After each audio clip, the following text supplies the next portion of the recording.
Sen onu deyim yani. Salam Ramesh müəllim. Salam. Bugün sizə bəzi suallar verəcəm. Zəhmət olmasa o sualları cavablandırarsınız. Aha, buyurun. Birinci sualımız belədir ki, kimyada mütləq yadda qalmalı olan 3 qayda nədir? Birinci qayda, bunu deyə bilərəm ki, şagird bilməlidir ki, maddələrin saxlanma, kütlələrin saxlama qanunu var. Bu, ona tənliklərdə, hesablamalarda kömək olur. Yəni, bilməlidir ki, kütlə etmir. Reaksiya girən maddələrin kütlələrinin cəmi, alınan maddələrin kütlələrinin cəminə bərabər olur. İkinci qayda isə atomların sayı etmir. Yəni, bu, əvvəldə neçə atom varsa, sağda da, yəni reaksiyanın sonunda da atomların sayı eyni qayda qalmalıdır.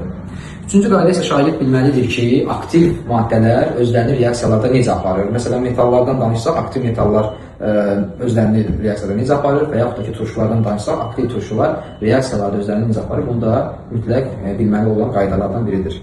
İkinci sualımız isə belədir ki, laboratoriyada başınıza gələn ən maraqlı hadisə nə olub?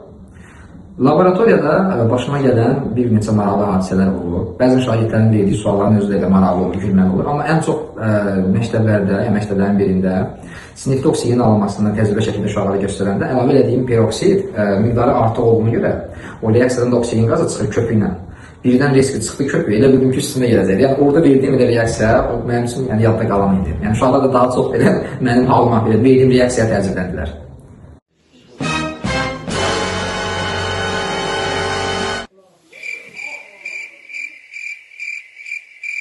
Şagirdləriniz tərəfindən aldığınız ən gülməli sual nə olub?